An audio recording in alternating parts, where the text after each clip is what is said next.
I thought about you 2 weeks ago when I went to CVS and I saw a white guy and a hot African-American chick having an argument outside of CVS at 9:20 in the morning. He was a little chubby and they were having some type of loud discussion. I went and I got my medication. When I walked out, he's yelling at her, "I want my wallet back, you fucking bitch." Why'd you think of me? Because I'm like, wait, you what do always I talking don't about all know? those dirty bitches up in Van Nuys. And I also finger banged an Indian chick and she had a yeast infection on the dance floor. I stuck 3 fingers up that fucking little running bear snatch, and I'm fingering. I'm like, this chick is pussy's hot. I pulled that finger out and I seen this drippage on the floor like a scene from Machete.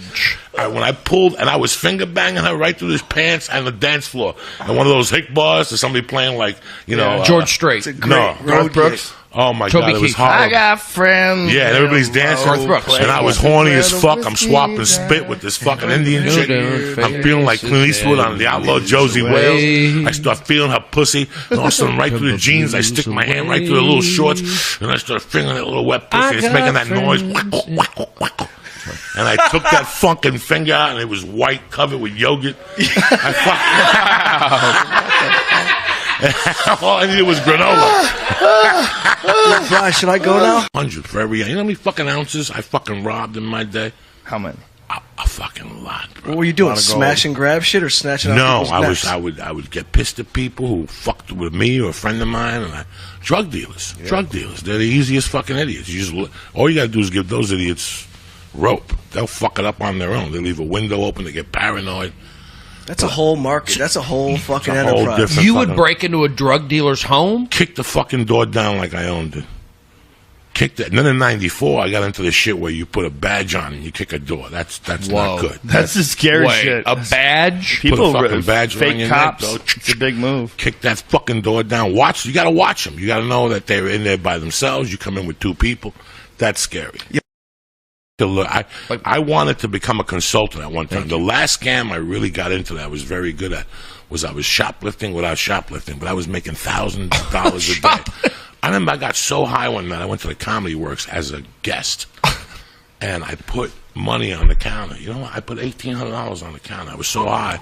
You know, like when you put money down? I put the money down and I left. And when I got my check to drink, I go, and I went up to the thing. I go, I left my money. And they're like, we didn't see anything. I left $1,800. I was making $2,000 a day. I would go from different cities in Denver. I would go to Arvada, Westminster, all those little things, and I'd just walk in and pick up an espresso machine. I wouldn't even walk out of the place with it. I'd just walk up to the fucking customer service and go, my mother bought me one of these. This is my 3rd one. I don't need it. And they go, you know, do you want check or cash? I don't need the cash. I'll take the cash. Fuck it. And they give me the cash plus the tax.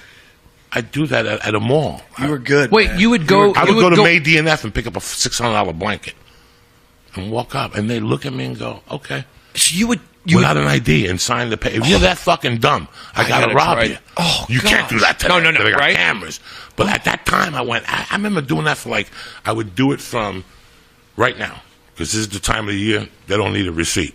You're fucking raking. Christmas. On the day after Christmas, I would make 10 G's. 10 G's because I was just walking. Even if it was, I got this shirt in here. I don't know.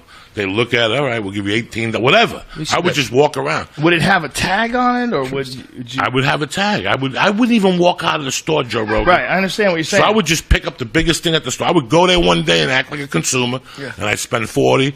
But at that day that I was spending $40, I'd see what was the most expensive stuff. And I knew as soon as I walked in, that's where I darted to. There was no fucking. I would dart there, pick it up in the car, and walk it up. I was at Kmart. This is how fucking good I was. This is how fucking crazy I was at Kmart in Boulder. It was on the corner. And I remember one day I was walking past Kmart, and I see a piece of paper floating. It had a $600 receipt on the floor. Some guy bought a lawnmower.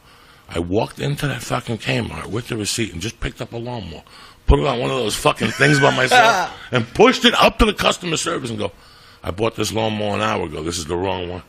Oh, yo, you were and they gave me fucking $700. And I'm like, this can't be. It can't be. I wanted to call 60 Minutes, like Bradley, and go, Bradley, we got to do an expose on this. Just tape me going into these stores. And, Watch me. And I was so good. And guess where I got caught? Detroit. Twin Falls, Idaho, on a triple run. I was broke, and I went to steal a tent. And out of all the places I clipped, they caught me in Twin Falls, fucking. I got pinched 2 times in 2 weeks in Twin Falls, fucking Idaho. Fucking Twin Falls. Joey, haven't seen you in a long ass time. Powerful Joey. Joey Diaz. Oh, are you eating an edible, you fucking animal? Hey, Joe. He eats edibles. Like, is that food or is that an edible? Joey, edible. that's the rest of the candy bar. Jesus, that candy bar is ruthless.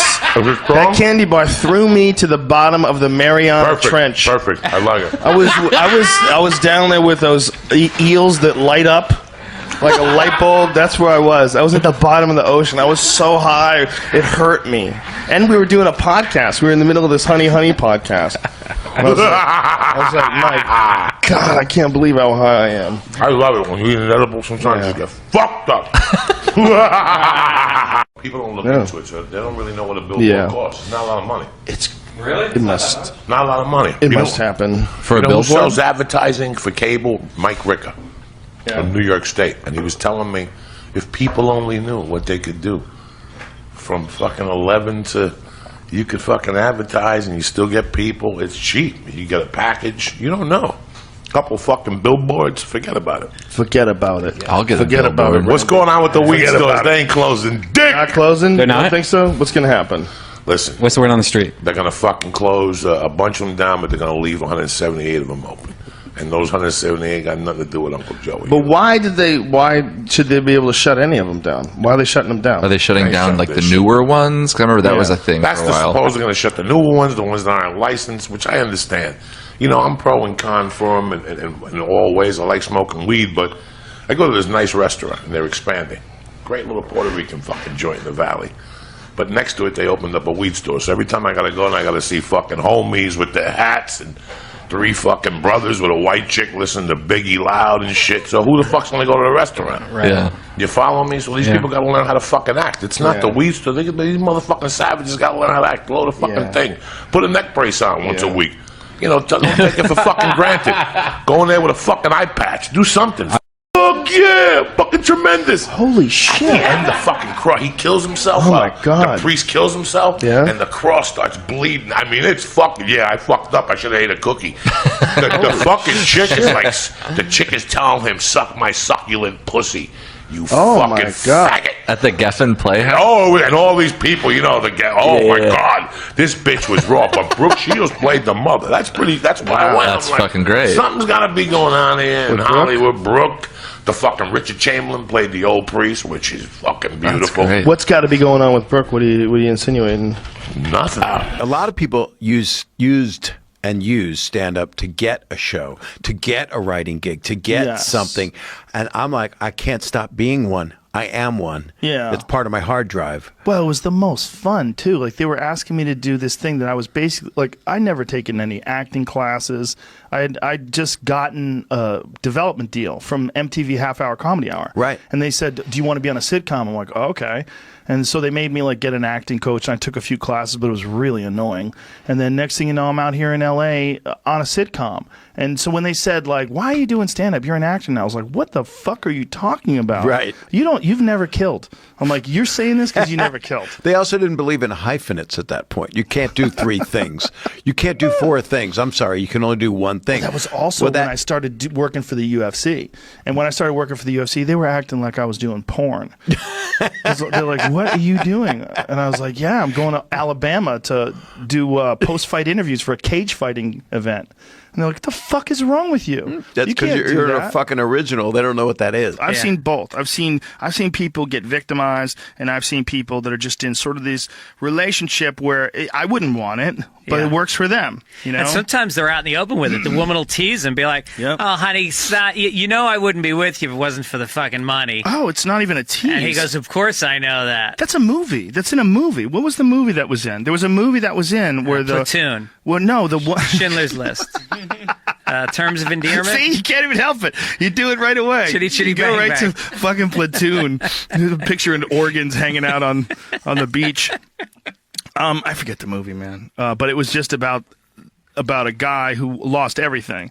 And in the scene, like his wife was like laughing about it when everything was going great. And then when he did lose all the money, she did fucking leave him. Right. Well, actually, it was in The Wolf of Wall Street too. It's a common theme. In The Wolf of Wall Street, obviously, he was a crazy, coked up, fucking maniac piece of shit. But when he was going under, and his business was going under, that's when the wife left him. Right. When he was doing great, the wife wanted him when he was married to another woman. Yeah. I mean, it was a classic story. So it's not like that's an unfamiliar paradigm to us. It's nature. Right. It's a wounded antelope that gets taken out by the lion.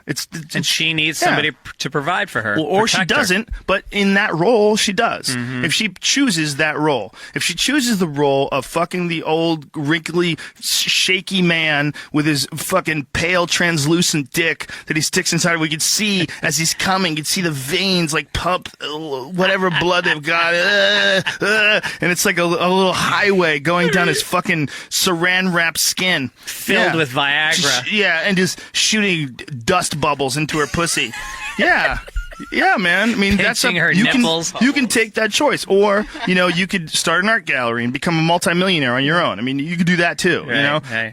But when you are that girl, okay, if you are that 25-year-old girl with an Adderall problem that's looking to try to hook up with some old billionaire dude and marry him so that you'd be taken care of for life, that's your role. That's what you've chosen. You might have more potential than that, but it doesn't mean that that's not what you've chosen. Oh, you don't even know, baby. She's so slick. She's so smart. I mean, that is one of the smartest girls I've ever met in my life. When she met him and she put all together, it doesn't matter. Right. Okay, you're talking nonsense. She's still that girl. She's a prostitute. You can't say, no, listen, you can't say she's a prostitute. 'Cause I know her, and she's powerful. Yeah. And what she did was, she's really clever, and she figured out a way to manipulate guys. No, she's still a prostitute. Right. You're missing the whole point. Right. It doesn't matter if she has all this potential. She reads 150 books a week, okay? Mm-hmm. Don't fucking tell me. That girl is so goddamn smart. Oh my God. You're saying she's not smart? No. She's a hooker. All right. She's playing the role of a hooker. Sometimes in the podcast, I'll shout out to people who sent me emails, interesting emails. That's a terrible idea. You should cease that at once. Well, all right. I'll cease it right after I do this one. Jack William Verberne, or however he says it, he lives in New Zealand, had a shitty job. He wrote to say, I emailed you last year asking for advice, you didn't feel comfortable, but you said something, and you said to me, the only way to fly is to jump. So I thought I'd email you again and tell you that because of listening to you and Duncan and Joe, I'm now paralyzed from the neck down. I found out about airplanes. You're full of shit, man. The only way to fly is get on a fucking airplane. Have you seen King Ash Ripper's work? Excuse me? Oh, please, God, please look him up. What is that? Oh, Who is this I'm so guy? excited. This guy, we've reached out a lot, offered him money, and he What? won't. Yeah. Yes, just because he's such won't a come on our creative show. guy. What are you And talking Maybe about? you could get him. Maybe the great Joe Yes. Rogan could get him with your powers. King Ash Ripper, Ass ripper. yeah, hairy and gross, the Lord of all farts and gluttony. He makes videos Oh, no. of himself. Oh, this is him? Yeah. King Ass Ripper. Oh, please give me some volume. That's still. Oh no! Okay, he is moving. Is that real? Yes. Oh, go to Rippin' Massive Farts. Yeah, go to Rippin'. One under it. How do you know this is real? Hold on. There. Oh, because he has an opus. This Hold is on. just one of many. What's up with his pants? Yeah, he does.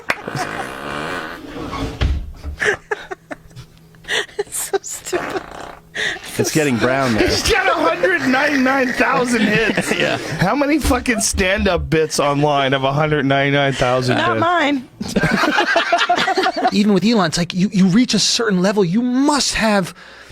Look, if I'm the guy, if I'm Deep State, right, and I know we got this smart South African dude, right, and he can invent anything, he can do all this cool shit, and I'm gonna be like, all right, yeah, bring him over here. And he's like, well, maybe I want to go, sell some shit to Saudi Arabia. And I'll be like, maybe you don't. You know what I'm saying? And then, right? And Like that, too. Yeah, and he's like, yeah, just simple as that. And he's like, I'm going to go on Joe Rogan's podcast and smoke weed. You're like, yeah, do whatever the fuck you want. We don't care about the stock prices. I think they're trying to improve what a person is. What I think we're doing by chopping ourselves. I gotta tell you something, dog. By the way, I'm happy you're fucking here because you're a student of rap. I know you do a podcast and you drop voices. Freddie, get off the fucking Twitter. Sorry, man. Let me tell you something. About 2 weeks ago, I got fucked up one night, just smoking dope. You know, you're home, you're smoking dope. We were just talking about You that. eat a piece of hash. You eat like Jello. It's 2 a.m, but you're having a good time by yourself. You just get so stoned. You know, there's no booze. You're just giggling. You're kind of stupid at 3 a.m.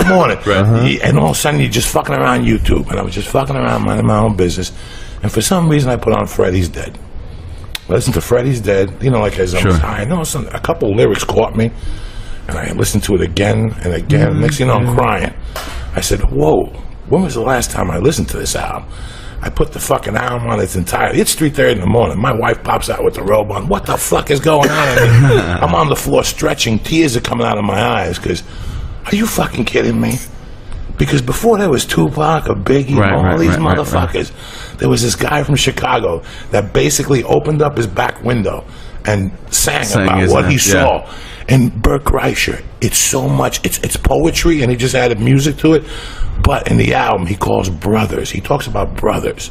He says that nigga twice in the album. He refers to it as that nigger in the alley, and he mixes it up. Just that whole thing. I'm your mama, I'm your daddy, I'm that nigga in the alley. Just that whole thing. You sit there, before I ever do stand-up again, this is what I'm listening to. Because if my stand-up doesn't feel that tight, I'll tell you how good the album is. The lead song, Superfly, is number 9 on the second side. Oh, wow. The first side is Little Child Running Wild, Pusha Man, and Freddie's fucking Dead. That's the first fucking side in 1973. That's an album. So next time you want to come to me with Tool or somebody, go listen to Curtis fucking Mayfield. The second side, the last song is Superfly. That's how much confidence good he knew his shit had in his shit. Yeah. He went to the You don't think he argued with the fucking record label? You gotta put it first. We're Jews. We know what we're talking about. Fuck you. I'm a real... Check yourself. Don't you ever fucking talk to me that way. Is Curtis Mayfield the guy that had the broken back? Yes. He ended up in a wheelchair. Fuck. My wife fucked him. Hold on. What? Really? No, Teddy Pendergrass. Teddy Pendergrass. Curtis Mayfield. You got what I need. Pendergrass is in a wheelchair. Are you being serious? My wife went to the Grammys with him. Hold on. We're calling right now. Oh, this is Let's get to the bottom of this. Are you sure this is a good time? No, I swear to God. Put a vagina on the phone with us. us. We just did get into a fight. Don't bring it up. All right. For real. Because it'll be a fucking nightmare. She'll be like, yeah, you tell them about it. Joe Rogan, everybody. All right. Let's fuck my wife. All right. I get to Miami Wednesday night, and I talk to my buddies from high school, grammar school, and they say, bro, we seen the fucking... First off, the one kid goes, I seen the Lucy Snowbush thing. He goes, fucking hysterical. He goes, so I emailed it to my friend Carlos Perez, and he said to me, dog, that's hysterical, because I remember that, because I went in, I did the same thing 2 weeks later.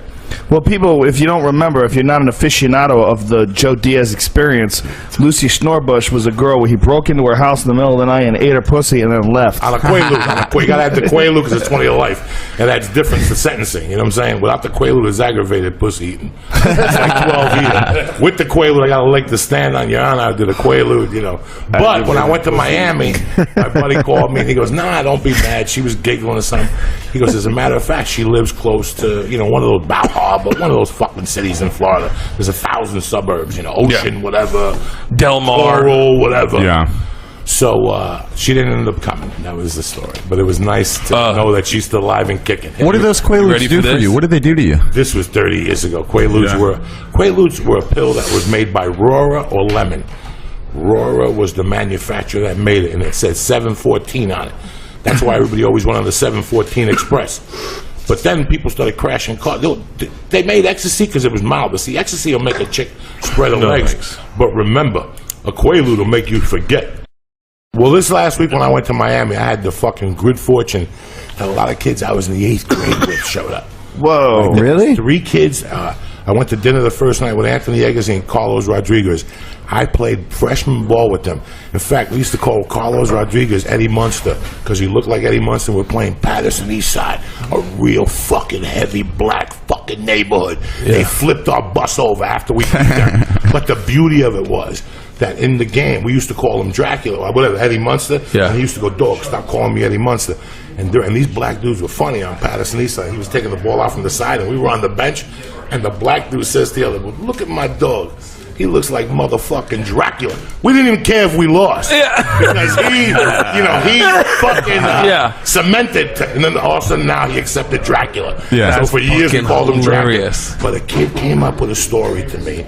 Because he was like, he goes, dog, I seen the Lucy Snorebush. He goes, I seen we were talking about the bar where we used to go to, where the chick would put bananas in.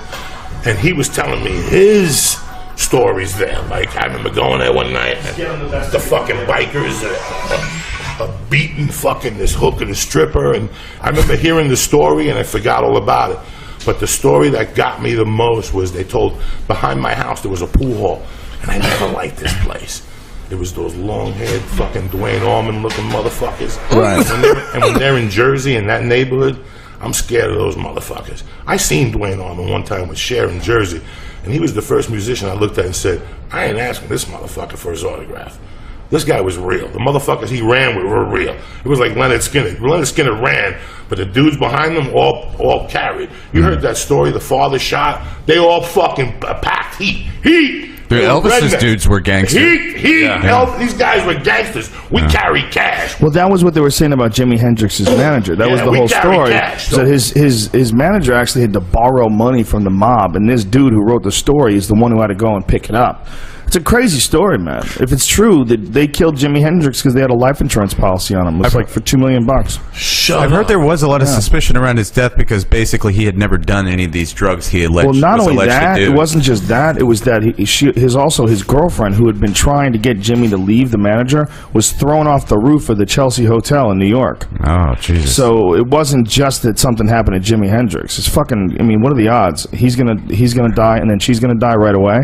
Come on, man. And it happened over there in Britain. Yeah. Who knows? Who the fuck knows? This was a long time ago. I like those like rumors that I don't even want to question them. You know what I mean? Like where you go, like Leonard Skinner when the plane was going down. Right. The Ronnie Van Zant stood up in the aisleway with a bottle of Jack and was like, "Boys, if it's your time to go, it's your time to go." How the fuck does anybody know he did that? Because a lot of them lived. Really? So he really did do it? I don't know, but I'm not going to question it because I like going out like that. How would you want to not know that? I need to know that. That's what I heard. Is that I some heavy duty on that plane ride? Those are rednecks. Those are even fucking after the plane rednecks. crashed, half of them were alive. Wow. Like, one guy got shot. He went into somebody's property. Can you imagine me? Yeah, the one guy broke his back and went. Oh, Joe! Hey. Boom! That's a redneck. You're showing up with a Japanese flag. Fuck you. Yeah. You better get off my fucking property. Yeah. Those old folks, they don't like nothing more than somebody dying on their property. Yeah. There's certain old people that they know the rules. Yeah. They don't like fucking people dying on their property. There's a lot of crazy rules. Crazy too, man. fucking rules. Old timers do not like. Remember that story I told the Improv? John Bender, my friend Jimmy Bender, went over there. His nephew was ODing, and he had a sandwich in his hand. He goes, "Pick this motherfucker." Throw him into the street. I'm 14. What am I gonna do? I gotta pick the ankle up. And as he laid him down, he kicked him and shit. Let's go back and finish the sandwich. I saw a show where in Texas, a dude shot a guy who was a repo man. The guy was coming to repossess his truck. The guy was in his driveway, and he shot him with a fucking deer hunting rifle. Jesus Killed Christ. him. The cops come, and it was pretty cut and dry. Yeah. They let the guy away. You're the rule in Florida. I remember hearing this verbatim. And the rule in Florida was when we were kids that I remember my dad saying this: if you ever shoot someone, you drag them into your house. Into your house. That was the rule. You always want to kill somebody in your house. In your house. You shoot them If in their you wanna yard, kill you them, drag them in the house. You don't want nobody dying in your house. But now they can tell right away if you've moved the body, if you've done anything. But it's your word against? Listen, one of my mentors killed somebody in the house and shot him in the back 7 times. Carmine the Torch Balzano invited somebody over one night for dinner and blasted. Wait, is this the same guy that taught you how to sweep? That guy. Fuck. This is my motherfucker's mother. Taught you how to sweep? He used to teach me how to sweep roofs for $12 an hour. Joe. Good job sweeping roofs. Really? Joey and I were having a conversation on his podcast, and I go, just like, this is the most random question. And Joey goes, like the littlest thing sparks something. Like the other day I was sweeping up, and I was like, how did I learn how to sweep? And then he tells me the story about Carlos the Torch Vanzano, and it turns into this fucking awesome story, and it all started with how he learned how to sweep. I learned how to sweep. But beside that, this guy, and he was a cop when he shot the guy, and it was found out later that he owed the guy money. And that's the rule of nature. Invite them over to you. This guy was brilliant because he would do something, and the only way to get them not to question you is to fake a heart attack. Like they called him Carmine the Torch because he was a cop, and he bought that lumber yard. And in the daytime, it was a flea market, and at night, it was a strip club. So you can't write this shit. He was a cop? It was a cop. His name is Carmine the Torch Balzano. I got him on tape. I got the whole thing. Next Friday for you. It's going to be emailed to you. Oh, my God. And he tells about getting indicted 7 times and beating all 7 indictments. He was a writer. He knew how to write letters to the New York Times. He was the mayor's driver when we were growing up. Wow. And he threw beatings on motherfuckers on the street. I was just on Facebook the other day. I'm like, this motherfucker hasn't befriended me anymore, Michael Clemens. And I found out when I went to Miami why Michael Clemens detached himself. When we were kids, he got into a fight with Carmine's son. Carmine came, handcuffed the father, and knocked the shit out of him on the block. And the neighbors seen it. And when the cops came and asked what happened, everybody went in their house. So they felt like we betrayed him. You know, but this Carmine the Torch, you can't fucking give him up. I'm sorry, 30 years ago in June, I was just about to graduate high school, and I went out with my friends one night, very innocently. At that time, my friends weren't bullies or nothing. We were into getting fucked up. Yeah. Okay? And just, it was a line, and I had a couple buddies who juiced up or whatever, but besides that, we were just into getting fucked up. And one Sunday night, a week before graduation, I'll never forget this, we're on a corner, and my buddy's drinking a Heineken, and I pick up a Heineken, we're all drinking, blah, blah, we're having a great time, and this car goes by, one of those fucking Camaros, whatever. I don't know what, they made contact with my buddy, and they made a U-turn. So there was 4 of us, and we're talking, but it was one guy by himself, and 3 of us on the side of the corner drinking, talking. And all of a sudden, we hear the tail end of what was going down. They got out of the car. So when I come up to look, my buddy's there who's tougher than fucking death. I wasn't worried about him. And he's drinking his Heineken. We got our Heinekens here. And the guy comes out. Now, obviously, we're 18 and under. These guys were like 21, 22, and it was 2 guys. But not the driver, but the passenger got out with a fucking axe handle with no axe on it. Walking tall style. That bad, what was that bad motherfucker's name? Pusser. With a fucking, Yeah. So, but my buddy doesn't see it. He's in the conversation with this guy. This guy goes to the corner, and I see this thing unwinding, and I'm shitting my pants. These guys aren't kids; they're fucking men. But this guy in the circle here is pretty tough, but he's gonna get hit with an axe handle.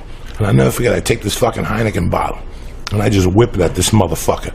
And I put step into it, and he caught it too, and it just blew up, and there was blood, and people were yelling and screaming. All I heard is that car engine start, and they took off. 3 days later, the cops came and talked to me. They knew it was me. This is North Bergen. They're like, what happened? I don't know what happened. There were bottles. I didn't see nothing. Well, the kid wants to sue one of yours, whatever. It's like a month later, I had to go to the hospital. I had to go to court. And my stepdad had to go, and some of my buddies had to go. And I'll never forget walking in and seeing this guy, what he had looked like. And I was like, that's going to be me. Because I can't believe I did this to this fucking kid. But he was the guy you hit with the bottle? That's one of the first times I really got scared about my abilities. Yeah. I wasn't scared, and that always scared me, that I wasn't scared. Yeah. I was not scared. Fuck it. If I see him getting hit, fuck it. We'll figure it out later. But I was never scared. But when I did shit like that, I used to go home for a month, and I would figure out what made me do something like that. Was I wrong? Was I right? I come from a different school. It's in my hand. You're 2 feet away. I ain't got time to put my UFC gloves on. You know what I'm saying? I ain't got time to put my mouthpiece on. So for years, I've always thought about it. I think about it once a week. Like, what made me do that? That scared me. And then when I got locked up, I met guys who got thrown in jail for involuntary manslaughter. And that's a scary thing. That's us guys right now. It's a full moon. Yeah, killing someone. No. Listen, involuntary manslaughter is you coming to get me, and on the tour you slip on that fucking thing and bang your fucking head. That's involuntary manslaughter. We were about to have a fucking fight, and you slipped and fell and banged your head. That's how quick your life could change. Is that really involuntary manslaughter? It's pretty fucking close to it. It's punching a guy, and the guy falls and hits his head. Hits his head. Anything in a fight. If I hit you and you go home and you get a blood clot in your head, and you die in the middle of the night, that's involuntary manslaughter. It's also... Remember, what's that crime that if you commit a crime and a death happens in a crime, it's committed first-degree murder? So if we have an argument and shit gets awry and you slip or Brian leaves beer out and somebody gets electrocuted on something like that, they'll fucking, you know what I'm saying? Like, they'll, it's you and him. I met this guy, Tramp, that got 12 years. and told me his story. That the guy was pushing him, and it happened. He took the guy and he slammed him against the fucking that thing. That what do you call that? The edge of the door, not the door. The door jam. The door jam. Yeah. Done. He goes, dog. I threw people like this for years. Joey. Yes, bro. Hunger Games. Your thoughts? I'm sorry, he's right in the middle of lighting. I went against your fucking advice. You went? Because I went that Saturday because I wanted something to do. Sure. You're a movie guy. Movies are a fun thing to go do. You're a movie guy. I'm a movie guy, and it's a shame I don't go to movies like I used to. I used to go to a movie a week, and it was an event for me. It was Chinese food. It was a couple of joints. It was me by myself, so I don't have to put up with nobody's bullshit or wait. It was my morning. It was my fucking 2 hours of peace. Yeah, even when it was a shitty movie, you still had a nice time. No. Papa don't go to shitty movies. I don't take a chance. No. You do the research. I do the research. Okay, I see what all right. fuck the budgets. Fair enough. This is even before I moved to LA, my friend. Mm-hmm. So I like this shit. I'm an only child. This is my fucking. You're a time. cinephile. I don't want to sit there with some mum. I don't like that. Go fuck yourself. Nobody told you to come. That's why I go by myself. I got my little lunch special. I roll my own fucking joint. I don't have to put up with nobody. For this, I took a 2X Bang chocolate bar. That's how excited I was. I was going to the Lemley, the big screen. First hour and a half, they had me, brother. I ain't gonna lie to you. They had me. I was cheering for this movie. And all of a sudden, it just became Hollywood. It just became this fucking thing with a twin, or he's got to marry this guy. And I see the sequel, and I just seen it. The clouds finally parted, and I seen the shades of the sky, and that was it. I was very disappointed. Yeah, but it's it's one of the better things out there right now, I guess. If you like mainstream cinema, I like I like a good fucking movie. I don't like no drama around it. I don't want to feel like I got to be international to watch a fucking movie. Yeah. I don't feel like I got to be smart. A movie's a movie, bro. What happened to a movie? Engagement. Now I got to feel like an idiot. Well, that's not an independent movie because you're not at the Lemley. Go fuck your mother. All right, a movie's a movie. You know what I'm saying? I'm not part of the you fucking saw Hunger Games at a Lemley. You were like, fuck it. I will go to the independent house to see a mainstream movie. I'll it's a Saturday. fucking You gotta do it. Something with your fucking time. The NoHo one? The NoHo, the new one. Yeah. Empty. I haven't been there yet. Brand new, empty. It's bizarre. Nobody's even fought in the fucking chairs. It's kind of a weird place for a fancy theater. But you know what? It is what it is. I was a little disappointed. Will I go see the sequel? Go fuck yourself. And the next movie I'm going to see is Barnabas Collins. If that lets me down, I'm just going to submit to the fucking the movie program at the Hollywood. Dark Shadows. You're excited about Dark Shadows. And then I'm also today I went to the library to pick up a fucking book, and they were showing Warrior there. That's a good movie. Library, and I'm like, how come I don't know about this shit? It's really good. Yeah. So I took the thing. She goes, take a schedule. They got like 8 great movies this month on Thursday. Next week they got a Paul Newman movie. Tremendous. I'm gonna get high and go to the fucking library with the Puerto Ricans and put my feet up. I got nothing going on here. I love it. Did you like the movie? Awesome. Benson, did you? But you know what? I miss New York. I miss San Francisco. I miss those big cities. Well, I shouldn't say that because they have them here. They have the one theater on Beverly, the Beverly. Yeah. And every month they show, different things. Like I've gone to see Charles Bronson double features, including that's cool. I went to see the Sting, and I went to see the Hustler with Paul Newman. Right. I go to movies down there. I like it. I wish I could go more. I wish they had more of that during the week. Like I'd call you up. Yeah, they don't have matinees on weekends. Right, Doug. I wish I could call more people at 1 o'clock and go, Doug, 11 o'clock, I'll meet you at Lulu's on the corner. We'll get a bagel and lox, and we'll catch the 1 o'clock. Hit me up. I'm one of those guys. Bagel lox, 1 o'clock. I'm in. If there was a place on a Tuesday that had a double feature for $10, a good old school double feature, I'd start a club. We'd be there every Tuesday morning. I would love that. I love that shit. But that's not available to me. And I'm a fucking let's be as honest. Who doesn't like going to the fucking one place on Sunset?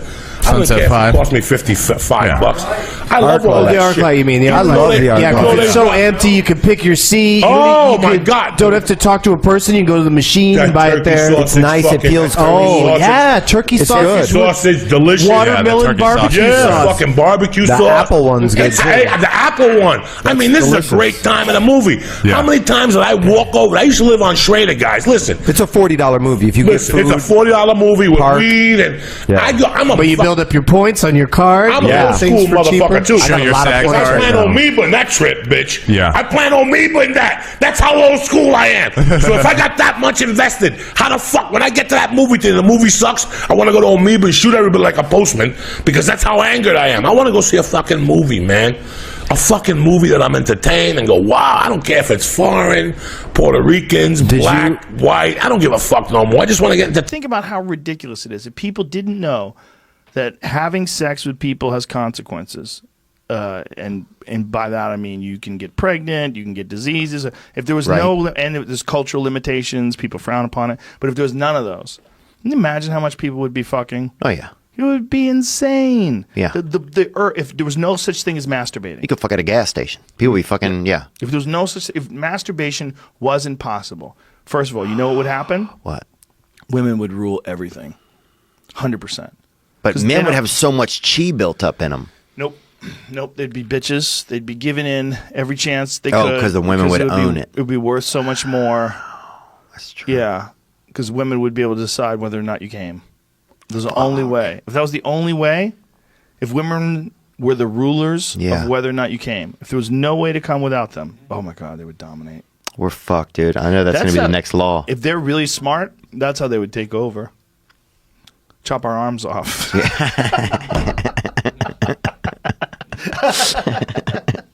Dude, but you telling me though, you wouldn't watch like a little like Chinese guy jerk off from like 30 feet away? We're going back to this again. No, but just tell me. I watch train accidents. I don't want them to happen. If Jamie pulls up a video of a train accident, oh my God, you got to see this. I'm like, shit. Okay, go ahead. Karen. Imagine if your fucking kid's named Karen. What a bummer that must be if you're a nice person named Karen, and then Karen. Well, it's like Corona beer. I mean, I can't believe they had to stop that. That makes me sad. What do you mean? They stopped the name? That's what I'm told. They stopped making it. Now, I don't know if that's true. That's the source I heard. But I still enjoy a Corona. I'm not a fucking child. I like Corona Light, but what am I going to do? And then AIDS candy. That was a smart move. You had to stop that diet candy. Yeah, it makes you lose weight.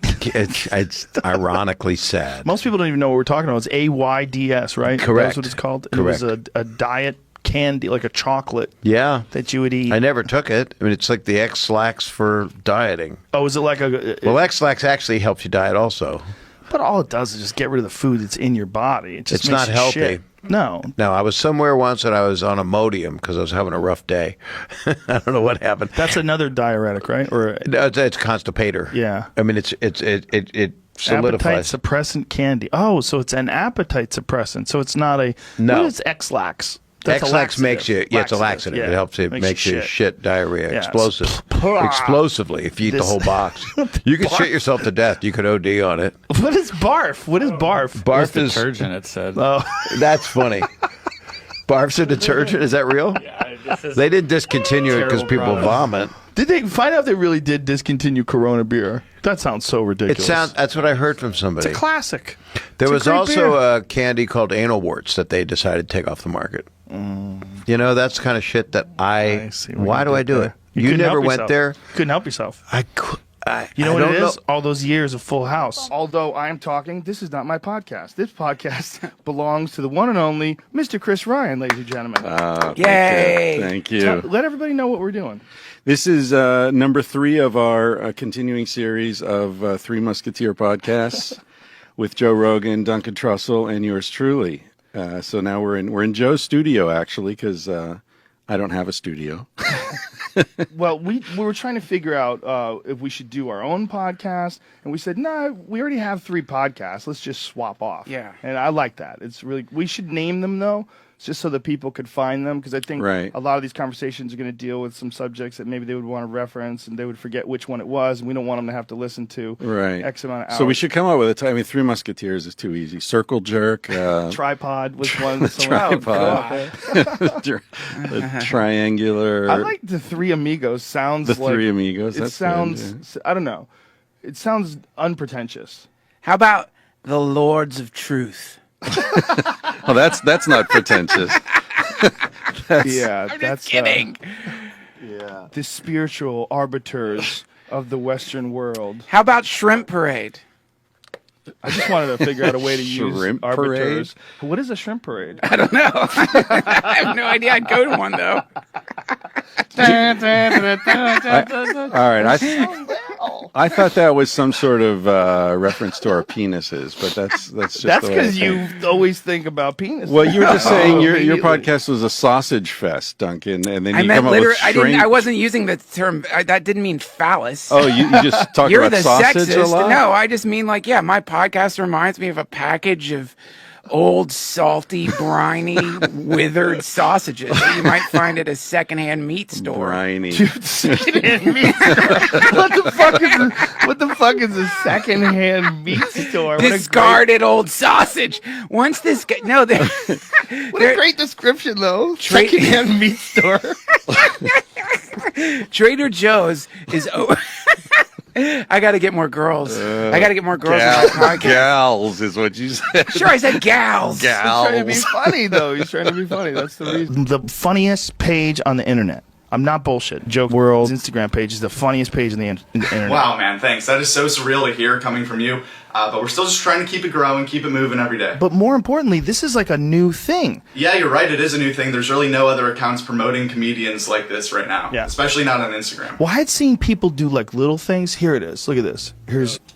Yeah, so here it is, Joke World on Instagram. The link is going to be in the bio right now so you can follow it real quick. But basically, comedians send in their best 60-second clips to us, and then every day we feature a new up-and-coming or less-known comedian that needs a platform, which is why it's so important that everyone who hears this right now goes and follows that link in the bio, our Instagram, Joke World on Instagram, because the power really comes from the people, the fans of comedy, the people that are going to be viewing this video. And I know thousands of people will see this. Right. So it's a big opportunity for us to, create a really powerful tool in comedy, a really powerful platform. This is just like a new thing. Yeah. People get this this new opportunity to do shit on.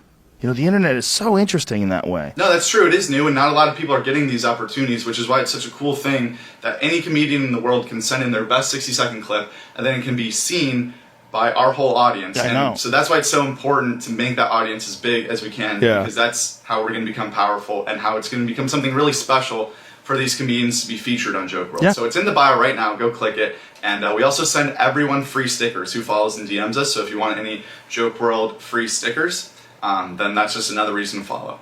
But the main reason should be because you love comedy. So just follow right now, live on the podcast. Following him right now, live on the podcast, ladies and gentlemen. I'm telling you, this is the funniest page on the internet. Yeah, it was a guy, and his nose was wedged firmly in this girl's butt crack, and then she saran wrapped his head to her butt. And then she did errands, and she walked around the kitchen, and she turned the sink on, and turned she's just farting. And she's farting. He's like, She's like, yeah, you like those dirty farts, huh? Yeah, it's I like anything with saran wrap and farts. shit is funny. Like sack lunch. Sack lunch. There's this guy that has saran wrap diaper on, and he just the camera just pans to him, and he spreads his cheeks and fills it with diarrhea. The saran wrap. It's so funny. It's simple, but it's good. Yeah, that's good. Just like a Why meal, is a that fine good? meal. What is it's good so about funny. that? It's the sound, it's the timing. It kind of it fills up fast. like it pans in just at the right, and then it turns ever so slightly, and the spread and the sound. There's just something about So someone good. relishing a woman's farts, like holding onto their cheeks with his nose. Oh yeah, oh baby. We talked about it for a while, and then people wrote in that were into it, because we were like, tell us and about then they would this, tell us, they were like, it goes back to like a pretty girl making something dirty, so it's like, oh my I'm gosh. so embarrassed of what I did. So this guy, he wrote in that he was like my now his fiance knows and is cool, and like whenever she has to fart, she calls him over, and he gets so excited. What the fuck? He loves it. He loves it.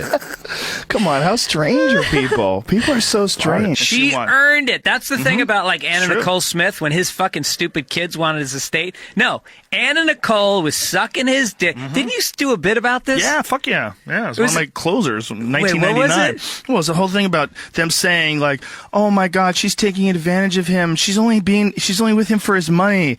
I'm like, don't you think he fucking knows? Right. That guy made $1 billion from scratch. Chances are he's a tad crafty. And it was like this whole thing about like, how do you want to die? Do you want to die shaking and alone in your hospital bed surrounded by loved ones? Or do you want to get a big fat Kentucky Fried hooker and just blow it out? And that's what he did. And it was all him dying, telling her to lick his ass and all the different shit he did to her right before he died. And the kids have done nothing, and they think nothing. they deserve. You were raised with all that fucking money. You went to private schools. You had tennis coaches. He probably bought you houses. Why do you need more? What the fuck did you do? You didn't suck his dick. Yeah, you need to get your own money, stupid. Right. You rode the ride, and now it's over. And I think also, and this sounds fucked up, but that exists because it's a predatory situation. You're prey. You know, if you're a vulnerable, old, weak, emotional guy who also has $1 billion, women are going to prey on you. Right. They're going to pretend to be something they're not. And they might even convince themselves that they are that something that they're pretending to be, because their instinct to try to acquire your wealth and your social status is so strong that they want to be the Trump girl. They want to be the new girl that Trump leaves his wife for. I couldn't imagine being a woman working in an office with a bunch of guys trying to fuck you all the time. It's got to be a goddamn nightmare. I can't imagine having a bunch of bosses that literally tell you suck my dick, I'll give you a raise. Like, that happens. Yes. It's got to be hell. I get it. I mean, I get it. But you from have to top be. to You bottom. got to be like an 8 though, 8 on up to deal with that every day. I mean, let's be fucking honest. You know what I mean? There's some really sixes out there. There's that really good. If you got a hit the personality. gym a lot. Got a nice ass. There were 4 pigs that lived in the house, and one of them was Whitney Cummings' pig. And they brought Whitney Cummings' pig out to me, and I held it, and it squealed like I was fucking it. But I totally wasn't. I totally wasn't. But I definitely did not watch that man fuck my wife. pig. Yeah, no, I already don't believe you. I already don't believe you. That's a powerful statement. So anyway, then there's that story. For years, I've been shocked, even with this platform. I'm like, how is there one guy that can speak to the whole world? And the U.S. government isn't fucking surveilling you and having drones everywhere. They can watch the show. Anyone can get it. Ooh, that's a good point. You're not hiding. No. That's it's like there's freedom in exposing. Yes. You can really be free if you just give. Also, I'm a fucking cage fighting commentator. Who's going to listen to me? Dude, what if your deep state, that was really your smokescreen? Imagine if you just got really good at these things just so you could be deep state. But the problem is that's not how people get good at things. They don't get good at things from no motivation. You'd never be able to compete with guys that who are out love it. there really hustling. Yeah. You have to be really hustling. And then they bring you to Fuck Island. For me, sex is the one thing that completely focuses my mind, and rock climbing, which I did once. Whoa. And it's the last time I whimpered. I would imagine that would fucking put a pucker in your little butthole. Yeah. I think What puts a pucker in your butthole? I mean, rock sex. Oh. That too. Rock climbing, man. Yeah, no, rock climbing is intense. I mean, anything, scuba diving, anything where your body's convinced you're about to die really focuses your mind. all right, well, I don't feel like I'm going to die when I'm having sex. I just doing feel- it wrong. Well, but sex for me, I mean, especially when I was younger, I used to try to think about other things just to stop from coming. Yeah. And you know what worked for me? Old people in snow. That was the only thing that worked. .com. That's a good one. Somebody get that. Old people in yellowsnow.com. Old people trudging through the snow. Maybe that should be our podcast. Old people in snow. Yes! That's not a bad idea. Sounds like we're doing Blow or something. Old people on snow. On snow. It's the only thing that kept Chris Ryan from coming as a child. From like 14 to 27. Yeah.